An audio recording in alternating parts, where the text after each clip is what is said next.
Hi friends. So recipes పెట్టగా చాలా రోజులు అయిపోయింది కదా, మరో రెసిపీతో అయితే వచ్చేసాను. ఇది వచ్చేసి పిల్లల లంచ్ బాక్స్ రెసిపీ అండి. చాలా అంటే చాలా టేస్టీగా సూపర్గా క్విక్గా అయిపోతుంది, ఈజీగా అయిపోతుంది అని చెప్పొచ్చు అనమాట. అన్ని ఇంగ్రీడియంట్స్లో ఒక 10 minutes అయితే చేసేసుకోవచ్చు. ఇంకా మా పాప లంచ్ బాక్స్ అయితే ఇది ప్రిపేర్ చేశాను ఈరోజు. ఇంకా ఇందు స్నాక్స్కి వచ్చేసి ఇంట్లో ప్రిపేర్ చేసిన లడ్డు, నువ్వుల లడ్డులు, డ్రై ఫ్రూట్స్ లడ్డు ఉంటాయి కదా, అవి అయితే పెట్టి పంపించాను. ఇంకా ఇవాళ లంచ్ బాక్స్ రెసిపీ ఏంటి అంటే కోకోనట్ రైస్ అనమాట. ఇందుకోసం అయితే కనుక శనగపప్పు, పల్లీలు, నిమ్మకాయ, పచ్చిమిర్చి, కరివేపాకు, ఆనియన్స్, పోపు దినుసులు ఇవన్నీ వేసుకోవాలి. ఇంకా వీటితో పాటు జీడిపప్పు ఉంటే జీడిపప్పు కూడా యాడ్ చేసుకోండి. కొంచెం ఆయిల్ వేసేసుకొని ఆయిల్లో ఇవన్నీ వేసి ఫ్రై చేసుకోవాలి. తర్వాత మనం మిక్సీ పట్టుకున్న పచ్చి కొబ్బరి ఉంటుంది కదా, పచ్చి కొబ్బరి వేసేసి అన్నం అవన్నీ పచ్చి కొబ్బరి వేసిన ఒక 2 minutes ఫ్రై చేసిన తర్వాత అన్నం యాడ్ చేసేసుకొని కలిపేసుకోండి.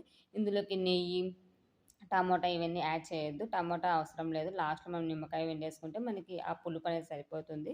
టమోటా వేసామంటే నార్మల్ అంటే కొబ్బరి ఫ్లేవర్ అనేది తెలియదనమాట మనకి టమోటా వేయడం వల్ల. సో, అందుకనేసి టమోటా స్కిప్ చేసేసేయండి. ఇంకా లాస్ట్‌కి అన్నం కలిపేసి కొత్తిమీర, నిమ్మకాయ పిండేసి మూత పెట్టేసేయండి. చాలా అంటే చాలా టేస్టీగా ఉంటుంది. ఇంకా ఇందులో నెయ్యి కూడా యాడ్ చేయొద్దండి. నెయ్యి వేస్తే గీ స్మెల్, అదే నెయ్యి స్మెల్ వస్తుంది కదా!